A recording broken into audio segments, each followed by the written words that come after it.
Vamos a revisar un poco la teoría electrónica de potencia, comenzando a estudiar los dispositivos de potencia. Cuando digo potencia, normalmente se refiere a circuitos que no se utilizan en sistemas de telecomunicaciones o sistemas de procesamiento.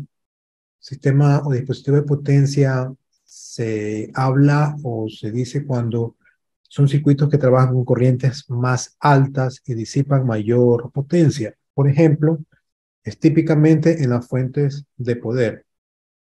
En la clase pasada nosotros comenzamos a hablar de una fuente de poder básica de 110 a 5 voltios, pero en la realidad o en la práctica, para cada aplicación existe una fuente de poder de diferentes formas, de diferentes diseños, y vamos a revisar eh, cuáles son estas formas y cuáles son los dispositivos más utilizados para este tipo de circuitos.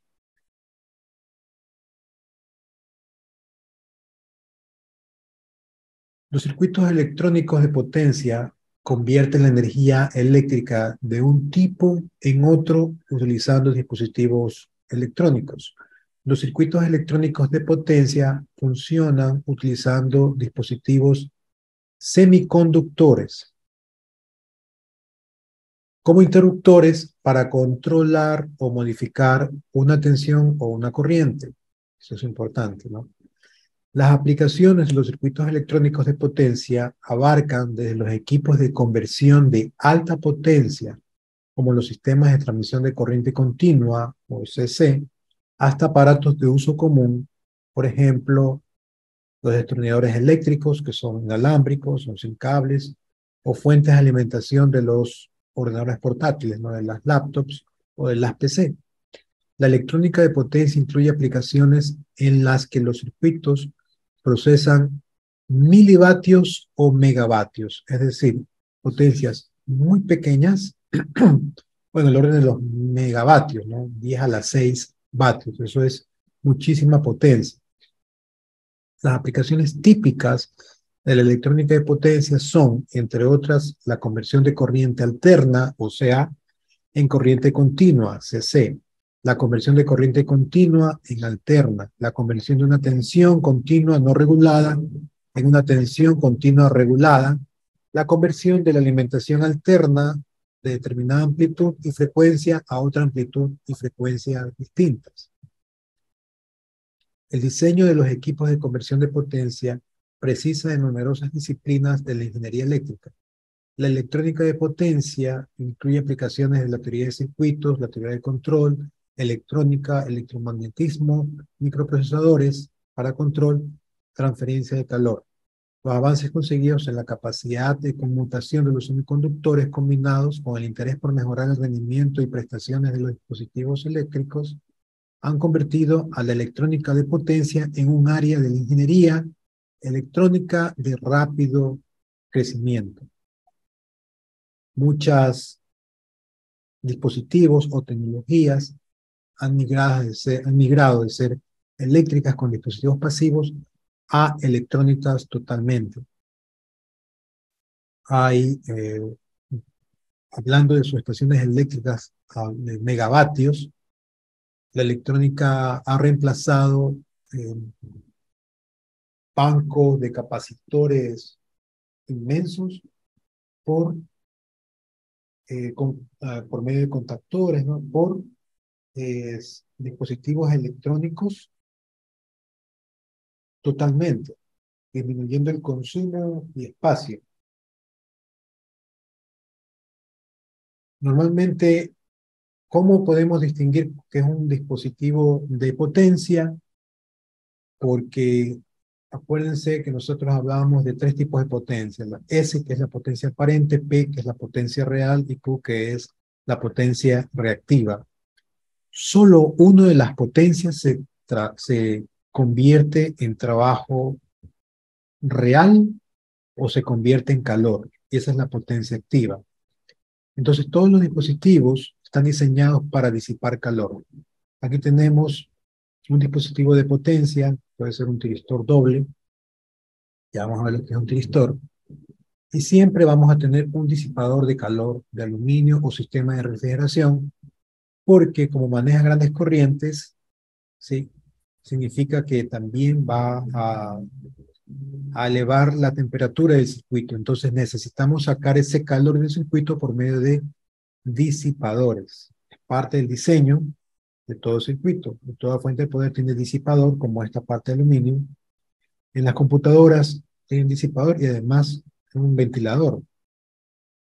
Hay equipos y fuentes de poder que también tienen su ventilador o su ventilación. La fuente de poder de computadoras, por ejemplo. Porque es una fuente de poder y ahí hay equipos electrónicos de potencia. Un interruptor electrónico se caracteriza por tener dos estados: activado, on, y desactivado, off, simple. Un interruptor electrónico está en on o en off, o está activado o desactivado, lo que idealmente se corresponde con un cortocircuito o circuito abierto. Las aplicaciones que utilizan dispositivos de conmutación son muy interesantes debido a las relativamente bajas pérdidas de potencia en el dispositivo. Cuando el interruptor es ideal, la tensión de conmutación o la corriente de conmutación será igual a cero, lo que hace que el valor de la potencia absorbida por el interruptor sea también cero. ¿Sí? Es decir, no hay pérdida en el proceso. Pero esto es un tema ideal. Los dispositivos reales absorben algo de potencia cuando están en conducción y cuando tienen lugar a transiciones entre los dos estados de conducción y no conducción, aunque el rendimiento del circuito puede ser todavía bastante alto. Algunos dispositivos electrónicos, como los transistores, también pueden operar en el rango ideal donde tanto la tensión como la corriente son distintas de cero, aunque es conveniente utilizar estos dispositivos como interruptores en las aplicaciones de potencia. Ok, para resumir, cuando hablamos de potencia, circuitos de potencia, los elementos semiconductores son como interruptores que van a estar en on o en off.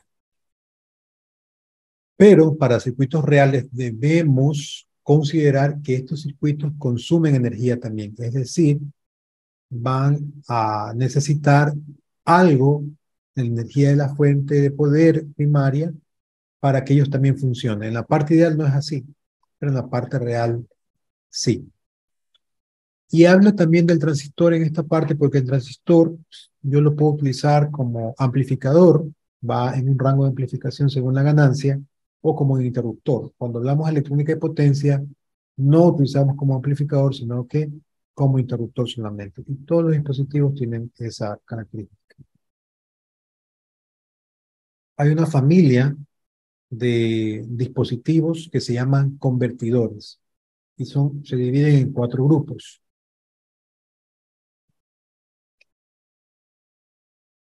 Entrada CA, salida CC.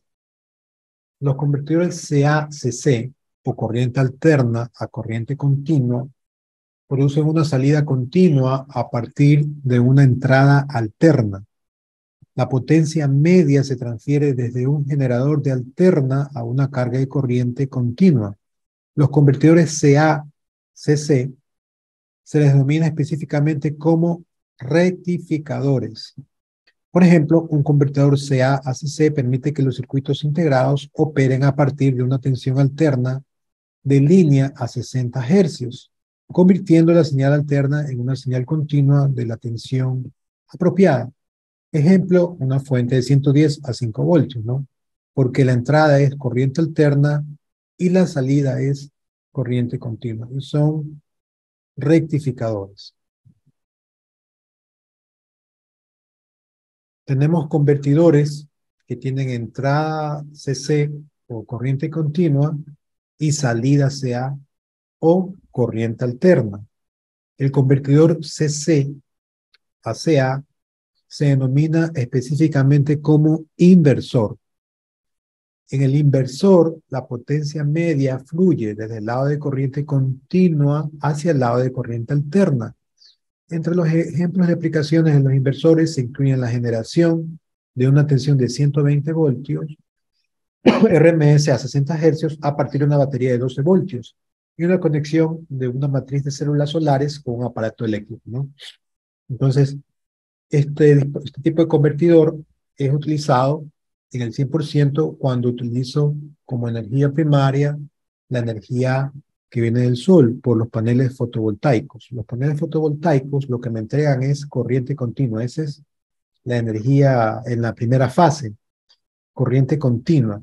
Pero para que opere un foco que trabaja a 110 o un televisor o una computadora, necesito convertir de corriente continua a corriente alterna.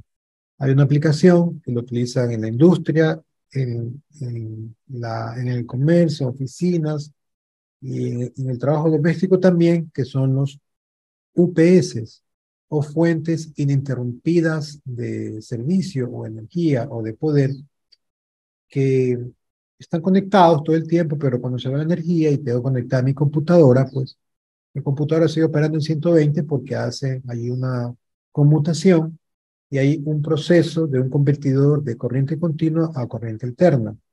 Hay también en el mercado ha avanzado mucho en esto y ustedes pueden encontrar en el comercio estos convertidores para conectarlos a carros, en donde yo conecto el encendedor de cigarrillos que trabaja a 12 voltios, puedo conectar también una toma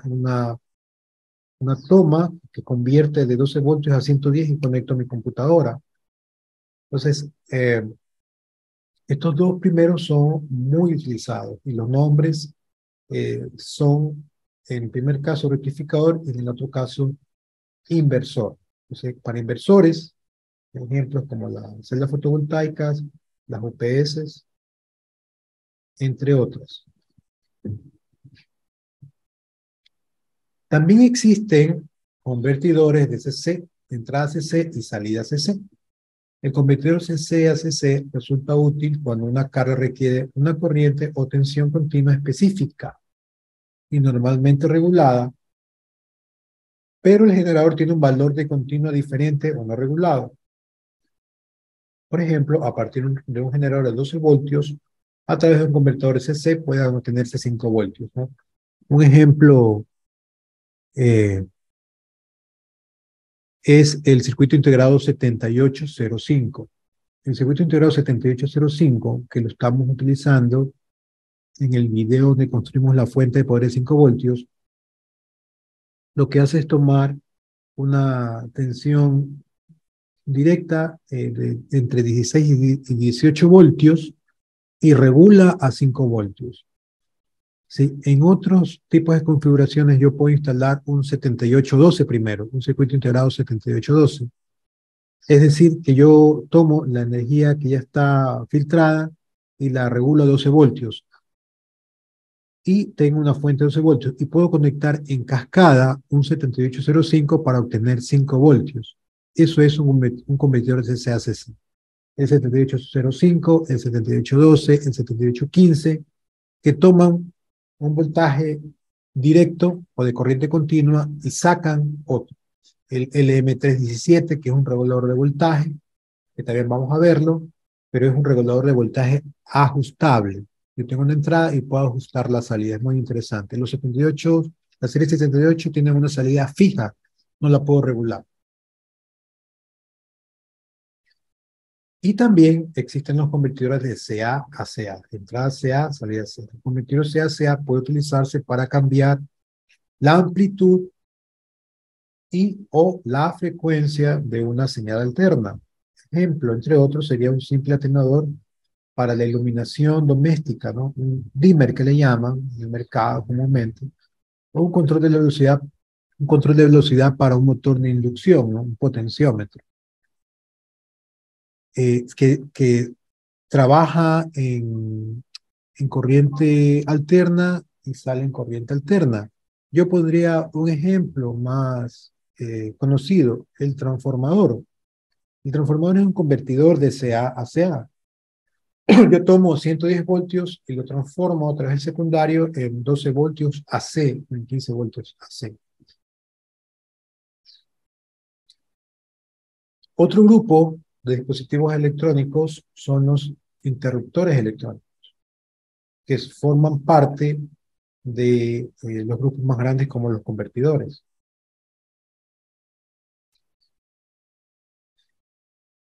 El más utilizado, el más conocido, es el diodo. Y estamos hablando del diodo de potencia. El diodo es el interruptor electrónico más simple que existe. Solo se puede controlar en el sentido de que las tensiones y corrientes del circuito, eh, los que determinan los estados de condición, son los que determinan los estados de condición, activado y de corte desactivado, activado y desactivado. O sea, o conducción o corte, o circuito abierto o circuito cerrado.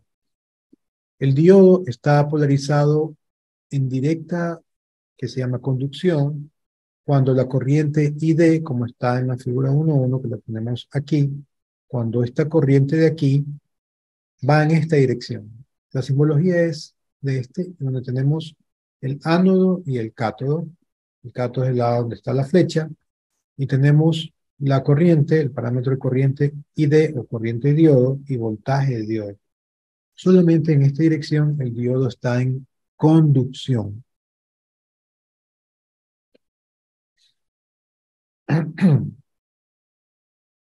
Cuando está polarizado en inversa o en corte, o sea, la corriente quiere ir del otro lado, BD es negativa, ¿no? Esta BD cambia.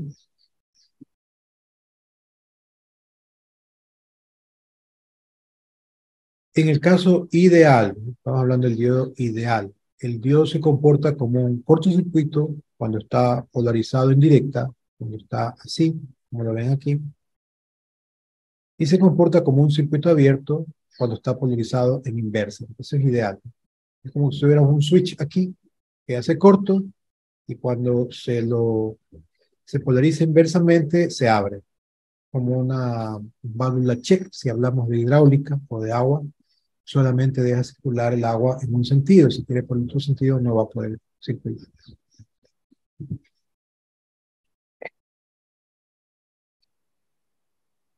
Las curvas características de corriente-tensión se pueden ver en la figura B y C.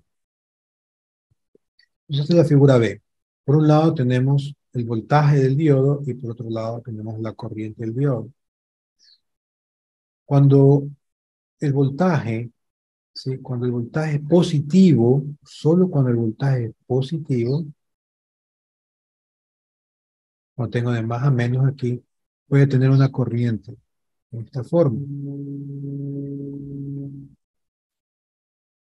Va a haber un periodo o un intervalo en que la corriente va a ser cero cuando el voltaje tome valores negativos, se polarice al revés.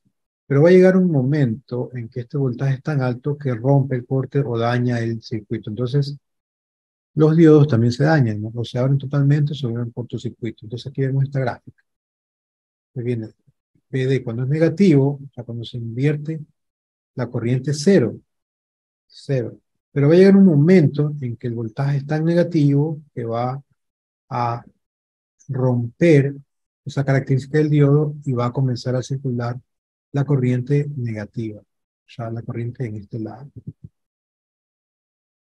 Pero obviamente esa es en el caso de el real, ¿no? En el caso del ideal, esto, cuando el voltaje está en conducción, la corriente es así. Y cuando está en corte, la corriente es cero. Una característica dinámica importante de un diodo no ideal es la corriente de recuperación inversa. Estamos hablando de la parte real. Esto es más o menos una analogía haciendo cuando ustedes están manejando un carro en un sentido, en una dirección, y tienen que retroceder. No sé, en marcha hacia adelante 10 metros y tienen que retroceder 5. Por eso es un ejemplo. Entonces ustedes van, tienen que parar, tienen que embragar, o si en automático tienen que cambiar la palanca retro, y ahí recién pueden operar. No es que yo llego y en ese punto retrocedo inmediatamente. No, más o menos una analogía de lo que pasa con el diodo. El diodo estuvo en una etapa de conducción, estuvo conduciendo corriente, pero este voltaje va cambiando, o sea, se va aproximando acá y va a parar, ¿sí? Es la corriente de recuperación inversa, va a parar por un momento y cuando el diodo pasa de conducción a corte, ¿no? Es acá, de conducción a corte, la corriente en él disminuye momentáneamente, se hace negativa antes de alcanzar el valor de cero. ¿Cómo se muestra en la figura 1D? Esto de aquí es el tiempo de recuperación, ¿no? TRR. Está en conducción, hay corriente, tenemos en el tiempo. Cuando es corte, es un poquito negativa y ahí se recupera en el estado real. Este tiempo TRR, que es el tiempo de recuperación que está señalado aquí, es el tiempo de recuperación inversa, normalmente es inferior a 1 milisegundo, muy poquito tiempo. Este fenómeno puede resultar importante en aplicaciones de alta frecuencia. Por eso es que es importante cuando yo comienzo a seleccionar mis dispositivos, leer la hoja técnica, ¿no? El datasheet, donde se especifica el ancho de banda donde yo puedo trabajar en las condiciones que necesito. Entonces, como el tiempo de respuesta es inferior a 1 milisegundo, es importante y tengo que ver estos tiempos cuando yo necesito altas frecuencias.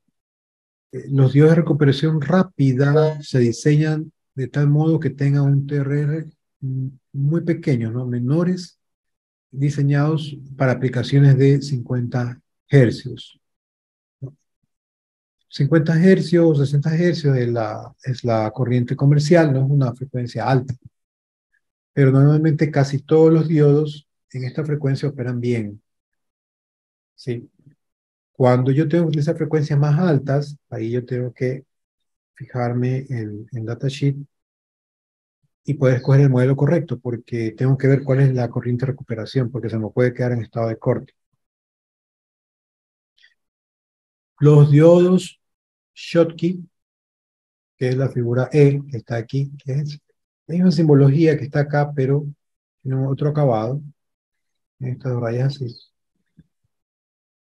Poseen un contacto de metal silicio en lugar de una unión PN, ¿no?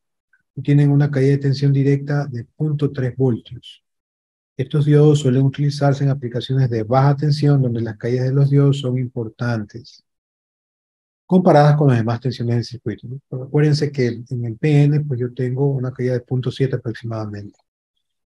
Eh, la tensión inversa para un diodo Schottky está limitada a aproximadamente 100 voltios. La barrera de potencial del contacto metal-silicio del diodo de Schottky no está sujeta a transistores de recuperación y conmuta entre los estados activados y desactivados más rápidamente que los diodos PN, ¿no? Entonces, este diodo Schottky es un diodo especial para aplicaciones de más altas frecuencias y también voltajes altos, ¿no? 100 voltios en electrónica es un voltaje alto.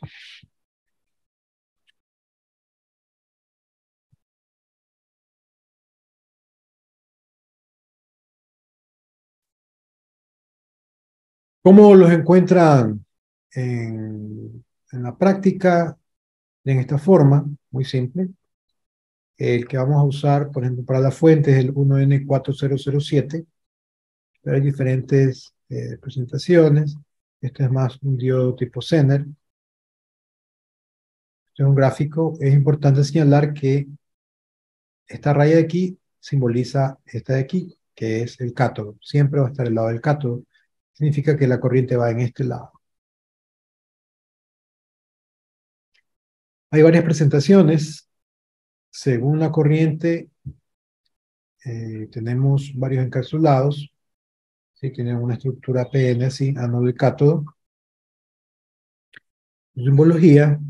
Y tenemos esta presentación, que es lo más común. Tenemos este de aquí para diodos más pequeñitos, o los tipos Schottky, que son como transparentes. Estos diodos son de más potencia y estos son para aplicaciones industriales y militares, ¿no? Porque tienen bastante material metálico en la parte negativa para poder disipar. Estos se atornillan, ¿no? No se suelen normalmente, sino se atornillan. Aquí viene una tuerca en el lado del cátodo y en el lado del ánodo. Entonces, a través de ellos circulan corrientes muy altas, por eso es que tienen esa presentación muy fuerte, muy resistente.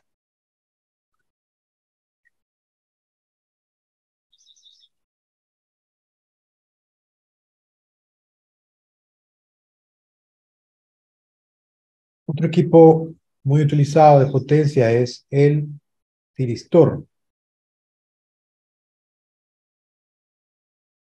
Los tiristores son interruptores electrónicos utilizados en circuitos electrónicos de potencia donde es necesario controlar la activación del interruptor. En un diodo yo no tengo el control, simplemente se pone en conducción o se pone en corte de acuerdo al BD, ¿verdad? Pero el tiristor yo lo puedo controlar. Y lo tengo que controlar a través de una activación. Los tiristores constituyen una familia de dispositivos de 3 terminales, entre los que se encuentra el rectificador controlado de silicio o el SCR, muy conocido como SCR, tiene muchísimas aplicaciones, el TRIAC, el tiristor de bloqueo por puerta o GTO y el tiristor MST o tiristor controlado por MOS. La tecnología TTL y la MOS, que es el metal óxido semiconductor. Los 3 terminales tienen ánodo, cátodo y gate o puerta.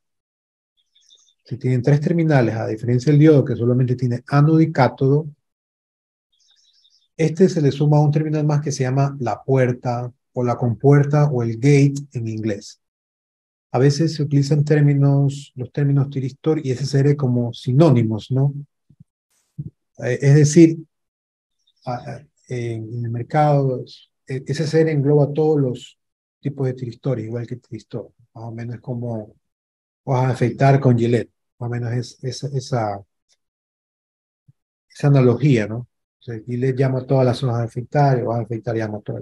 SSR es un término muy conocido que puede englobar la palabra tiristor, pero lo correcto es que el SCR es un tipo de tiristor. Los tiristores pueden soportar altas corrientes y altas tensiones de bloqueo en aplicaciones de alta potencia.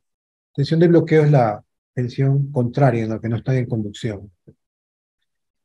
Para las frecuencias de conmutación están limitadas a valores de entre 10 y 20 kilohercios aproximadamente. Importante. Como son aplicaciones normalmente de alimentación, pues esto de las frecuencias no importa mucho porque no es que son elementos para transmitir o para crear moduladoras en gigahertz o megahertz, sino que están en el orden de 10 y 20 kilohertz donde trabajan bien. Para que el SCR entre en conducción hay que aplicar una corriente de puerta cuando la tensión ánodo-cátodo sea positiva. Una vez que el dispositivo haya entrado en conducción, la señal de puerta deja de ser necesaria para mantener la corriente de ánodo. El SCR continuará conduciendo mientras la corriente del ánodo siga siendo positiva y esté por encima de un valor mínimo denominado nivel de mantenimiento. ¿Sí? Entonces, ver las figuras, observen. Esto es como tener un diodo, tengo mi corriente IA, tengo ánodo cátodo, pero va a estar controlada por la puerta o el gate o G. Aquí tengo un voltaje de ánodo cátodo. Entonces, ¿cómo funciona? Yo pongo una pequeña corriente aquí, voltaje, doy una señal aquí, y comienza a conducir, ¿sí? Hasta que esta corriente desaparezca. Si la corriente desaparece, ya no conduce y vuelve a su estado original. Entonces, cada vez que quiero yo hacerlo conducir, pues tengo que aplicar esto. Más o menos se parece mucho a la función de un relé, ¿no? Un relé físico con una bobina. Alimento la bobina, que será el gate, y este es el contacto. Cierro el contacto. Pero esto es la forma, esto es un semiconductor, muy utilizado para control de motores.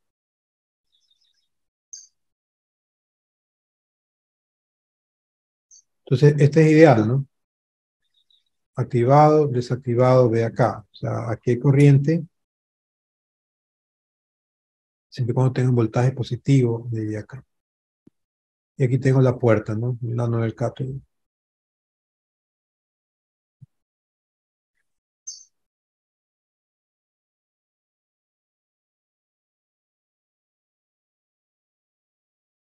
El tiristor GTO, GTO, de la 12C, este de aquí, este se llama el GTO, ¿no? Tiene esta simbología diferente de compuerta. Se activa al aplicar una corriente de puerta de corta duración cuando la tensión ánodo-cátodo es positiva. Sin embargo, a diferencia del SCR, el GTO puede desactivarse aplicando una corriente de puerta negativa. Aquí tenemos la primera diferencia. Ustedes pueden ver que aquí hay dos flujos de corriente, en este sentido y en este sentido. Acá ni siquiera dibujan porque es solamente en el sentido positivo. Entonces aquí yo puedo detener o puedo hacer marcha y no me importa si hay corriente o no. Entonces repito, el SCR aquí quiere pasar una corriente fuerte, esto está abierto, pero si yo ingreso aquí una corriente en el gate, esto conduce. Y si quiero que esto se corte nuevamente, no puedo hacer nada. Tengo que apagar la corriente, el suministro de corriente, para que este vuelva al estado original. En el GTO, yo sí tengo el control de encendido y apagado. Aquí tengo una corriente que quiere pasar, yo la puedo dejar pasar o la puedo parar solamente con este control. Más se parecería ya completamente al funcionamiento del relé, ¿no? Este se parece un poco, este ya es completamente.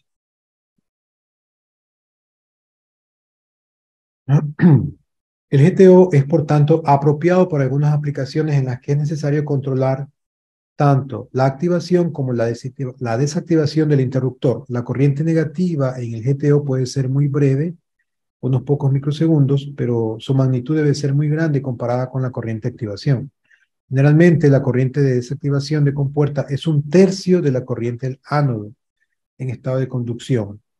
La característica corriente voltaje ideal es igual a la que se muestra en la 1B para el SCR. Luego tenemos el TRIAC, que es la figura 1D. Está acá, este es en cambio un TRIAC.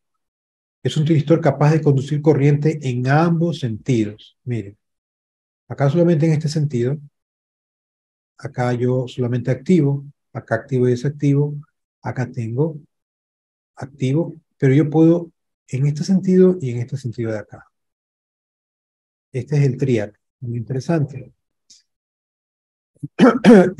Funcionalmente equivale a dos SCR, ¿no? Si yo tengo que reemplazar un TRIAC, tengo que conseguir dos SCR en antiparalelo, ¿no? En paralelo, pero dos sentidos contrarios. Si lo ven, si lo quieren ver físicamente es así, ¿no? Tiene toda la familia de tiristores, tiene tres compuertas.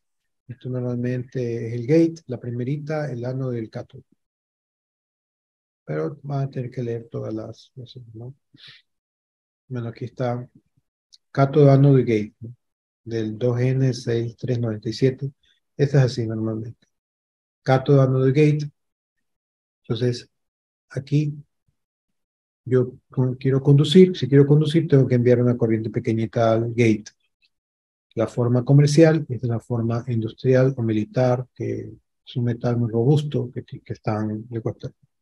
del cual están hechos, donde tengo el gate, el cátodo y el ánodo, ¿no? Que es la parte negativa. Hablando del TRIAC, ¿no? Los circuitos atenuadores comunes utilizan un TRIAC para modificar los semiciclos positivos y negativos de la onda sinusoidal de entrada. El MCT, mostrado en la figura C12, esta de aquí,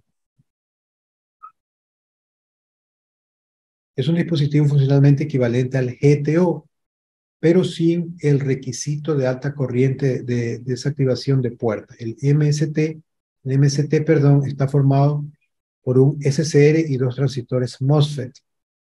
Bien, por eso tenemos esto de aquí. Transistor de efecto de campo de metal óxido integrados en un mismo dispositivo. Un MOSFET activa el SCR, el de aquí, y el otro desactiva. El MST se activa y desactiva estableciendo la tensión puerta cátodo apropiada en lugar de establecer una corriente de puerta como el GTO. Los transistores han sido históricamente los interruptores electrónicos de potencia preferidos debido a los altos valores nominales de tensión y corrientes disponibles. Los transistores todavía se utilizan especialmente en aplicaciones de alta potencia, pero dado que las características nominales de los transistores de potencia han aumentado notablemente, el transistor resulta ahora ser más conveniente para muchas aplicaciones. Vamos a ver por qué.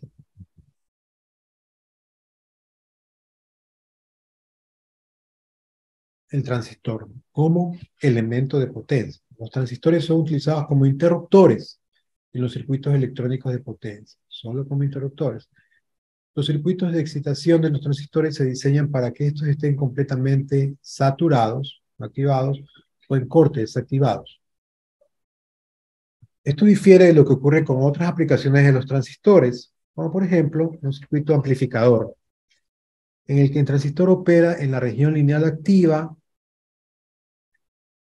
en la región lineal o activa, perdón. Los transistores tienen la ventaja de que proporcionan un control de activación y desactivación, mientras que el SCR solo dispone de un control de activación, habíamos dicho. Los tipos de transistores utilizados en los circuitos electrónicos de potencia incluyen los transistores de unión bipolar, o BJT, los MOSFETs, los dispositivos híbridos, como por ejemplo los transistores de unión bipolar de puerta aislada, que son los IGBT. Aquí tenemos las figuras 1.3 a 1.5, el A y B, es 1.3. Tenemos el famoso transistor, tenemos la base, el colector y el emisor. Entonces, aquí estaría actuando con una corriente, o están las corrientes de base, y tenemos las corrientes de colector y emisor, donde se pone a conducir. Sin embargo, esto es para cuestiones o aplicaciones de amplificadores. Nos interesa en este estado, activado o desactivado. Las características típicas de los BJT, como está en la figura B, el estado de conducción del transistor se consigue proporcionando la suficiente corriente de base para llevar al BJT a la saturación. La tensión de saturación colector-emisor típica es de 1 a 2 voltios para un BJT. Una corriente de base nula hace que el transistor se polarice en corte, ¿no? O se abra, ¿no? Las características corriente-voltaje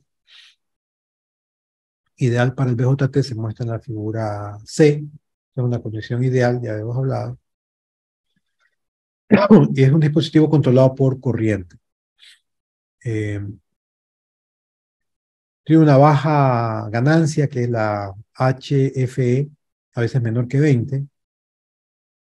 Si un BJT de potencia igual o con HF igual a 20 va a conducir una corriente de colector de 60 amperios, la corriente de base tendría que ser mayor a 3, ¿no verdad? Porque es la relación que hay entre base y colector, la ganancia HFE. Si yo quiero 60 amperios aquí, tiene que ser algo mayor de 3 amperios, porque 3 por 20 es 60. Esto es lo que puedo conducir para poder saturar al transistor. El circuito de excitación que se proporciona es de alta corriente de base con un circuito de potencia importantes por sí mismo. Las configuraciones Darlington, que son de los BJT, que son dos BJT, que son en cascada. Aquí está, tengo una configuración Darlington. Tengo una corriente colector, y tengo los dos colectores, y el emisor lo tengo con la base, aquí.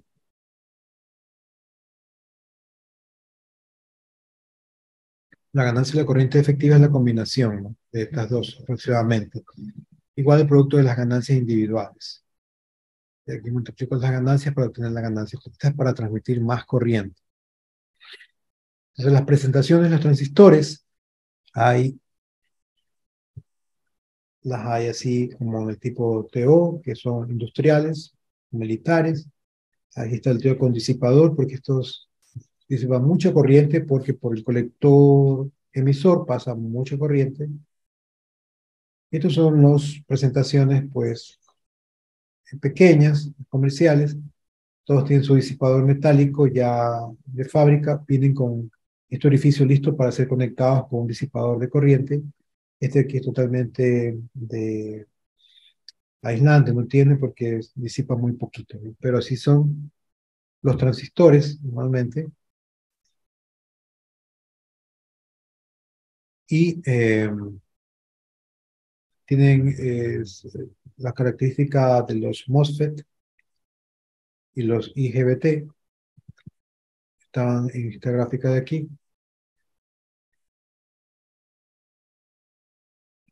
En las condiciones ideales activado y desactivado. Y los IGBT son arreglos de varios transistores o combinación o híbridos, donde tengo MOSFET y TTL combinados con el único propósito de mejorar el control y aumentar la corriente de la carga.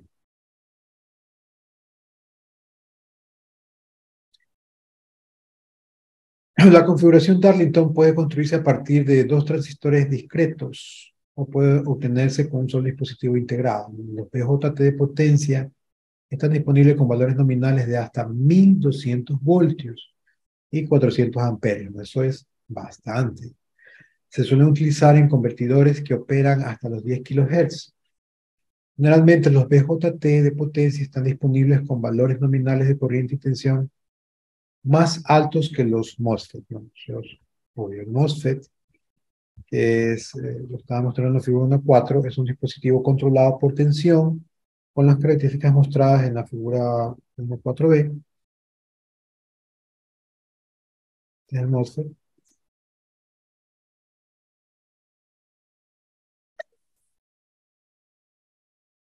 Los MOSFET de potencia son fundamentalmente de acumulación más que de empobrecimiento. Una tensión puerta-fuente lo suficientemente grande activará el dispositivo, dando lugar a una pequeña tensión de drenador-fuente. El circuito de excitación para activar y desactivar un MOSFET es normalmente más sencillo que para un BJT. En el estado de conducción, las variaciones de los voltajes BDS, los voltajes de compuerta, son literalmente proporcionales a las variaciones de la corriente. Por lo tanto, el MOSFET en estado de conducción puede modelarse como una resistencia de conducción. Entonces, yo puedo ir regulando la corriente de acuerdo a la entrada que estoy dando en la compuerta. Y se denomina una resistencia, ¿no? RDS, una resistencia que va variando como un potenciómetro. Los MOSFET de baja tensión tienen resistencias de conducción menores que 0.1 ohmios, mientras que los de alta tensión tienen resistencias de conducción de unos cuantos ohmios. La conducción de los MOSFET produce un diodo de cuerpo, ¿no?, o parásito, como se muestra en la figura 1.4a, lo que puede utilizar a veces en forma ventajosa en circuitos electrónicos de potencia. Se refieren a este de aquí, ¿no? Este de aquí.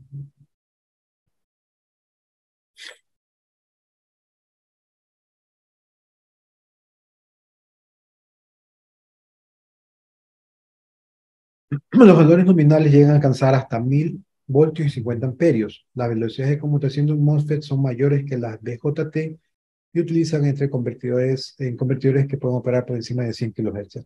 Estos MOSFETs, ¿sí?, son muy utilizados para las fuentes de poder de equipos de comunicaciones, ¿sí?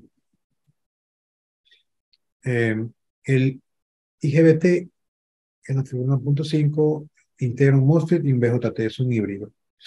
El circuito de excitación del IGBT es como el MOSFET, mientras que las características de conducción son como el BJT, por ser híbrido.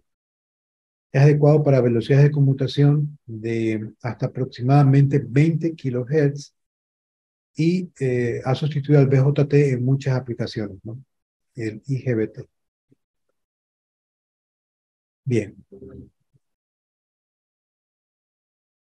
Ahora los rectificadores, ¿no? Los rectificadores también hay bastante, bueno, unos cuantos grupos.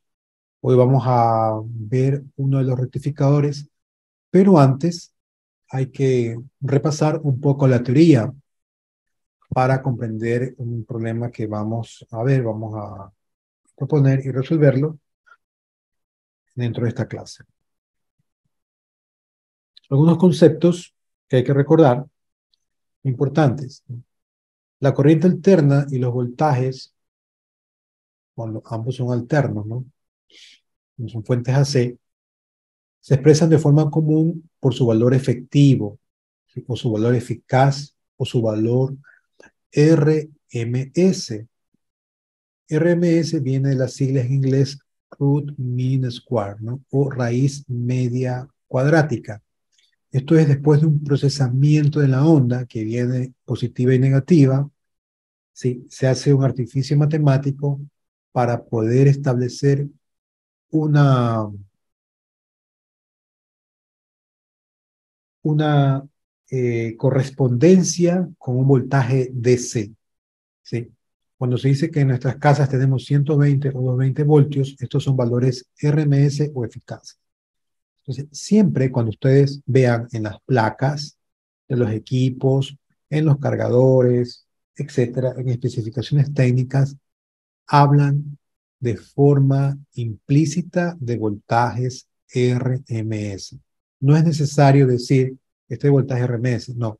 Si simplemente lo dan, el voltaje de operación es tal, nosotros automáticamente asumimos que es un voltaje RMS, ¿sí? Es el voltaje que se puede medir con los elementos de medición más comunes como un multímetro. Nosotros sabemos que el AC es una onda sinusoidal que está variando todo el tiempo y yo para medirla y saber toda la amplitud necesito de un osciloscopio. Eh, de hecho, les voy a enviar o voy a aquí hacer una referencia a una medición con osciloscopio que hago con 110 voltios para que ustedes vean. Y ahí voy a tener toda la información necesaria o la información completa de la señal que viene de la calle, pero con el multímetro solo yo puedo medir el voltaje RMS. ¿Sí? Entonces, siempre que veo el voltaje sin especificar, se habla del RMS, que es una correspondencia a un voltaje DC que existía. Entonces, realmente el voltaje que llega a nuestra casa no es 120 voltios ni 220. No es. Son valores mayores. Lo que estamos hablando es de una raíz media cuadrática. Veamos las definiciones. Esta es la onda como está realmente. Y tengo el valor RMS que corresponde a este de aquí, que es una línea que es el producto de sacarle la raíz cuadrada, ¿sí? La raíz cuadrada a la mitad del cuadrado de esta onda. Yo primero, un artificio matemático, ¿por qué le digo?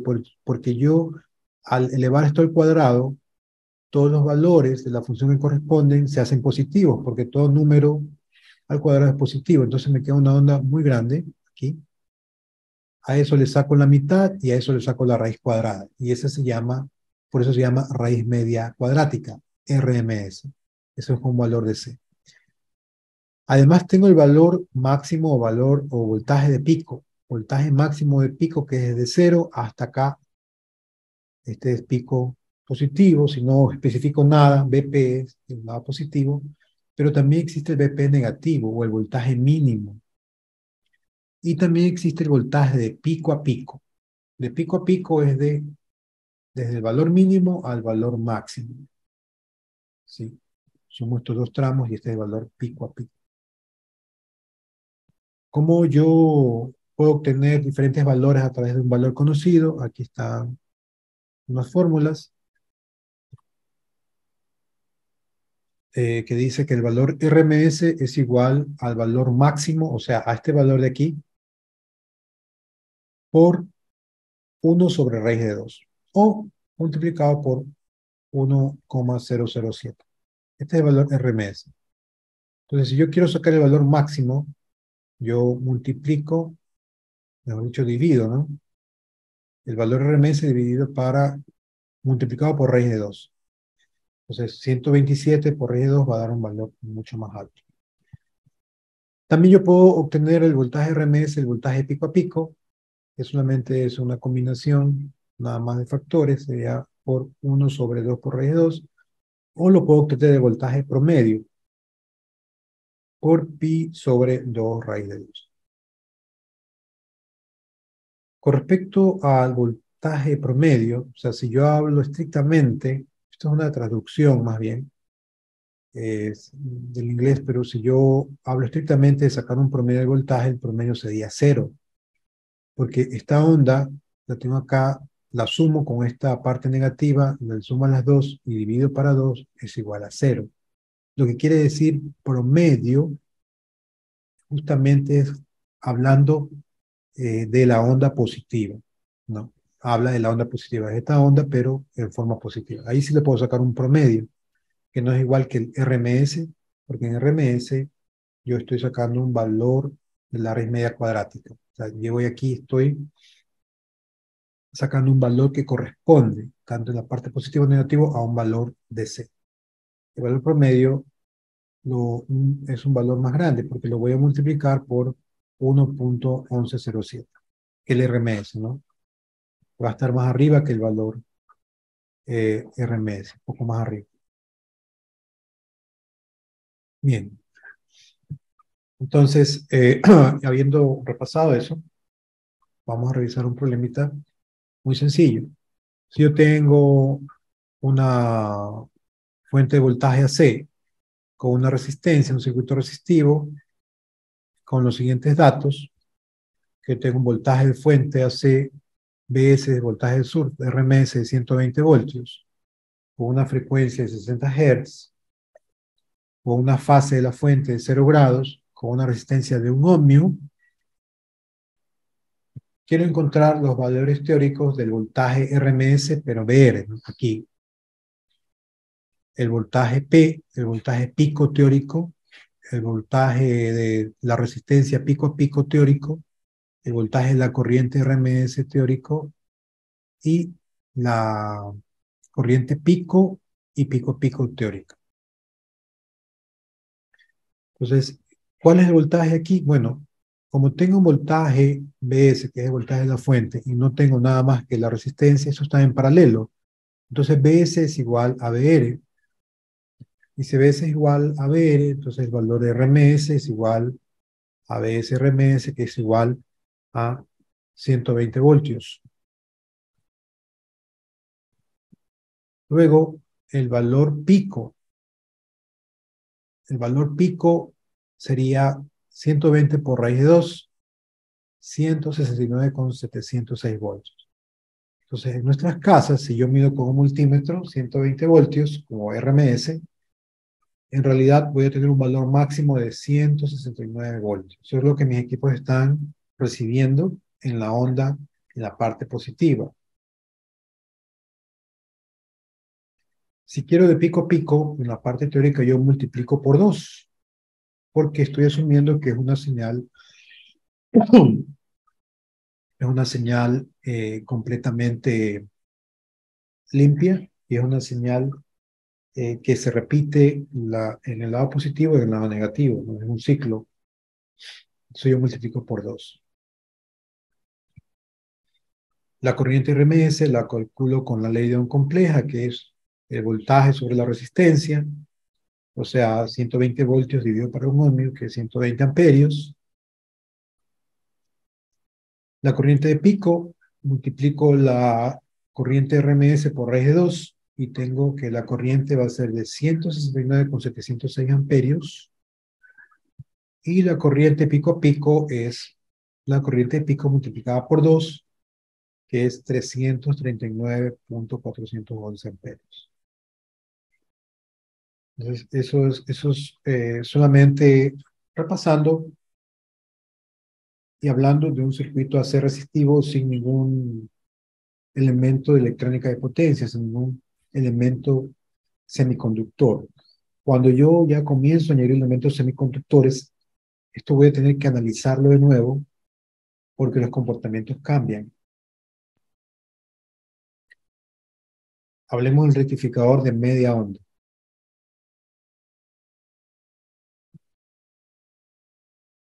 Si el circuito que estaba viendo anteriormente le añado un diodo, yo tenía mi fuente de voltaje, el diodo y acá, ¿qué es lo que va a pasar?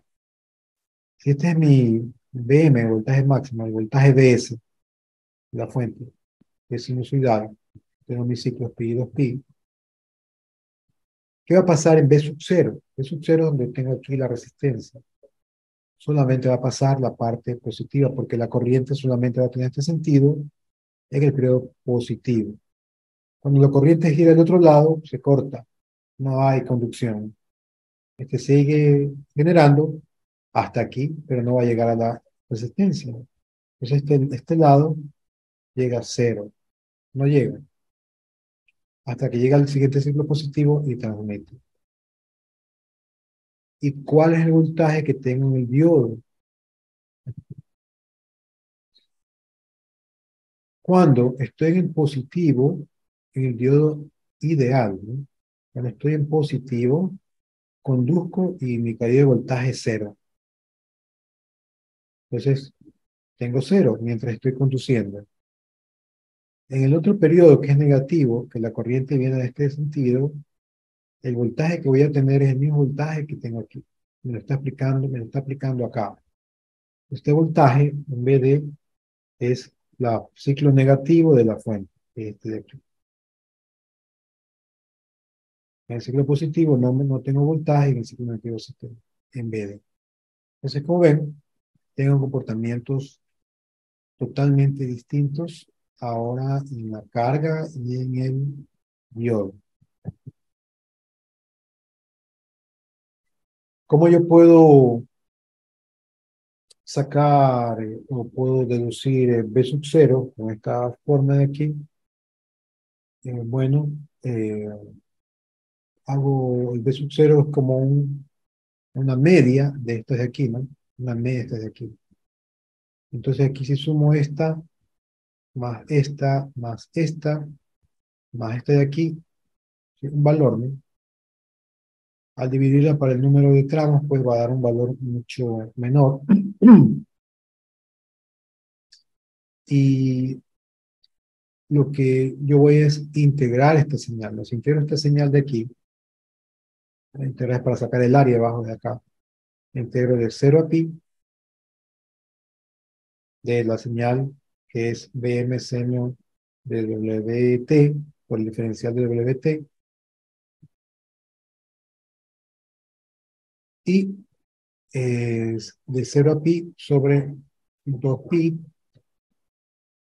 porque tengo que en este periodo de acá, o sea, no voy a tener la señal. Entonces estoy hablando de un periodo incompleto. No vamos a profundizar en el desarrollo de esta integral. Yo sí voy a decir que B sub 0 en este caso va a ser igual al voltaje máximo sobre pi. Cuando tengo esta configuración, B sub 0 es el voltaje máximo sobre pi. La corriente es el voltaje máximo de la corriente es B sub 0 sobre R o reemplazando Bm sobre pi R. El voltaje RMS es Bm dividido para 2. ¿Sí? No es para raíz de 2 como en el de onda completa o en el circuito donde no tenemos semiconductores. Por eso es que es importante diferenciar, ¿no? No es lo mismo calcular un voltaje RMS con un diodo que sin el diodo. Es Bm dividido para 2 y la corriente RMS es Bm dividido para 2R.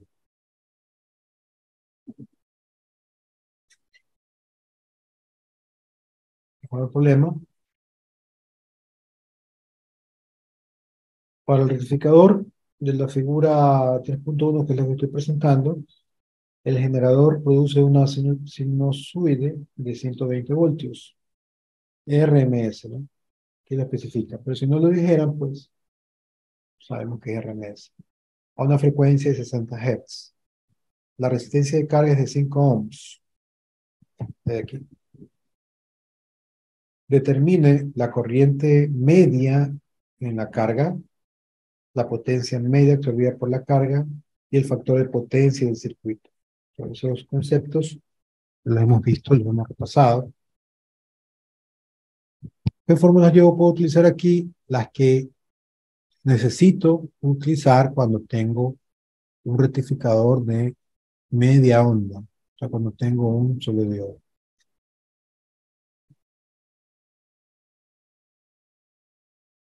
Entonces, la corriente va a ser igual a B sub 0 sobre R, o Vm sobre pi R, raíz de 2 por 120 por pi por 5, y es igual a 10.8 amperios.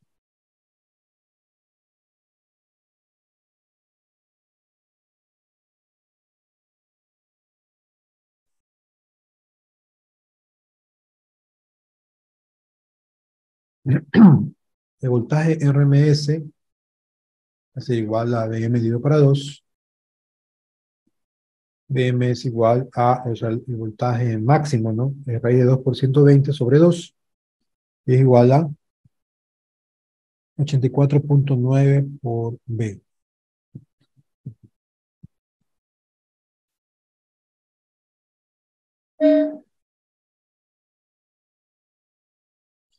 Y la potencia es voltaje al cuadrado RMS sobre R, es igual a 84.9 al cuadrado sobre 5, es 1440 vatios. El factor de potencia es la relación que existe entre la potencia aparente y la potencia real, ¿no? Es P sobre S. Entonces es P dividido para el voltaje en RMS y RMS. Entonces 1440 dividido para 120 por 17 y es igual a 0.707.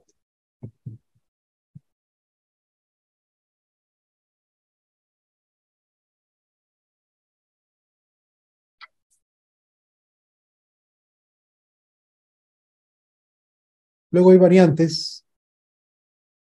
Si yo le añado un inductor aquí, se va a complicar un poco, en el buen sentido de la palabra, porque vamos a tener, vamos a tener unos gráficos más enriquecidos porque el inductor tiene otras propiedades, ¿no? La resistencia no cambia su voltaje ni su corriente por la frecuencia.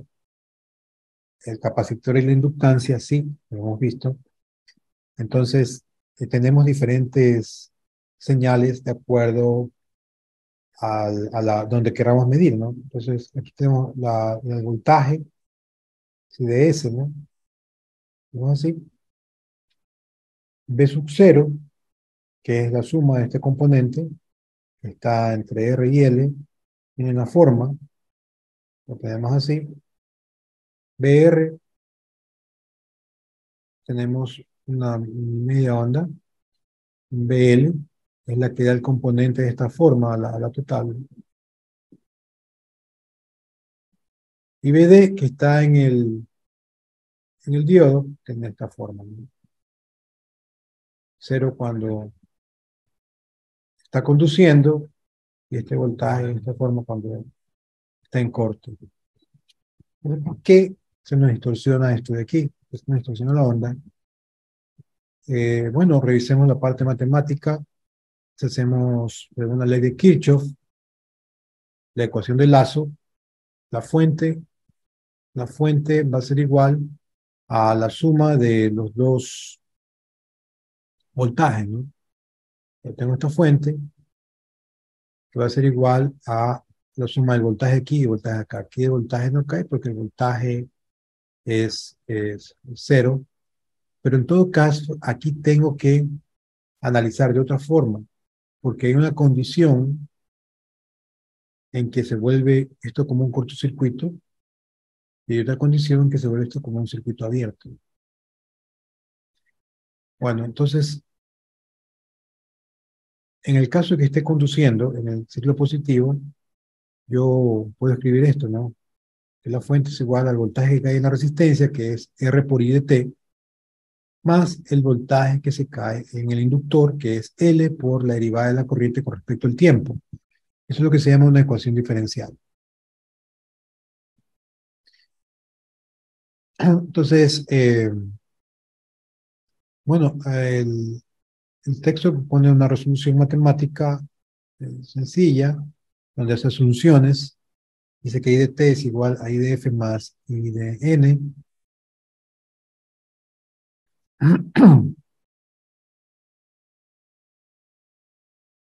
Y N de T, bueno, esto es ya la resolución de una ecuación diferencial, ¿no?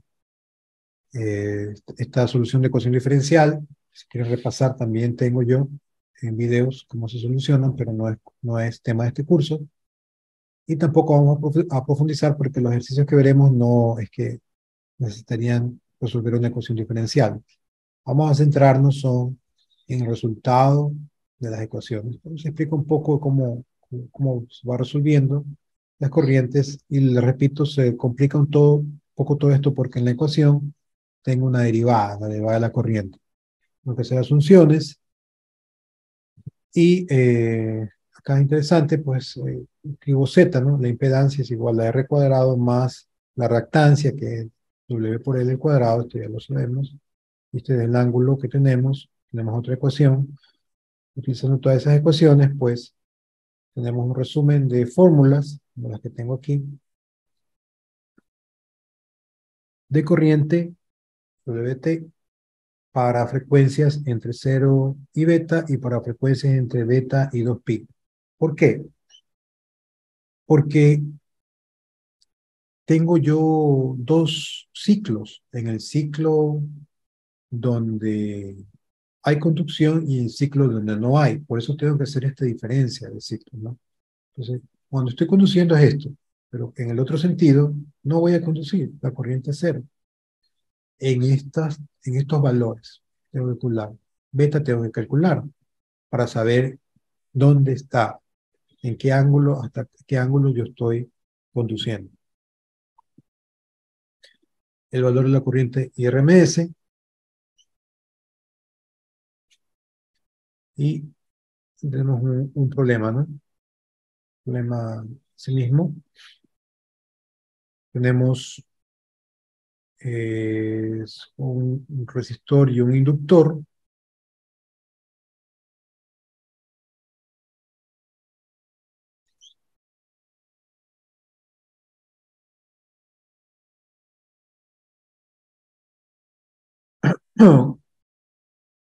Entonces tenemos los valores R 100 ohmios, L.1 henrios. La frecuencia es 377 radianes sobre segundos. El voltaje máximo es 100 voltios. Determina una expresión para la corriente media, la corriente eficaz, la potencia absorbida y el factor de potencia. Bien, entonces la impedancia es el cuadrado, la raíz cuadrada, perdón, del cuadrado de la R por la reactancia, ¿no? Y es R sería 100 al cuadrado más W, que es 377 por L, que es 0.1 al cuadrado. El cuadrado de los dos se suma y eso saca la raíz cuadrada. Tengo una impedancia de 106,9 ohmios. ¿Cuál es el ángulo que existe entre la reactancia y la resistencia, que es el mismo ángulo que va a existir entre S y P, ¿no?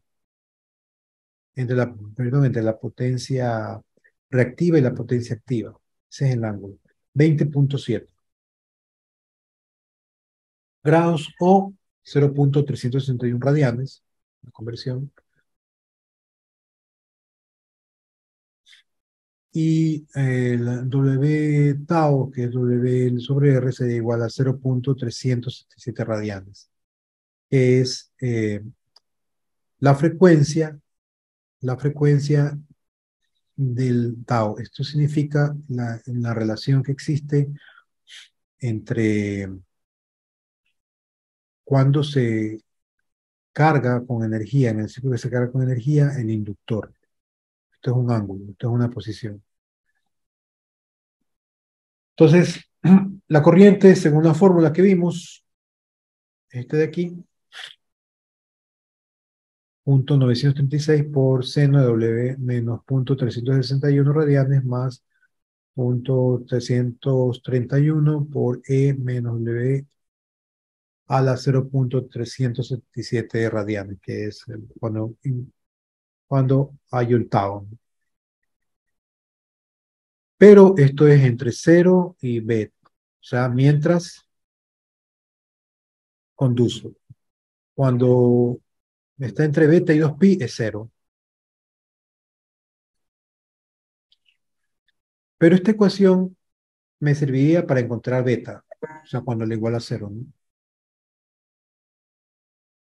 Por un método también importante. Y fíjense que utilizando un programa de análisis numéricos, en beta sería igual a 3.5 radianes o 201 grados. Está ahí, conduce.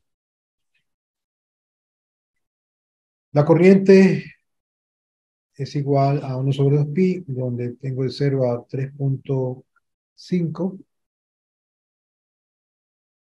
que es hasta beta, ¿no? Desarrollo la integral y el resultado es 0.308 amperios. Y RMS es,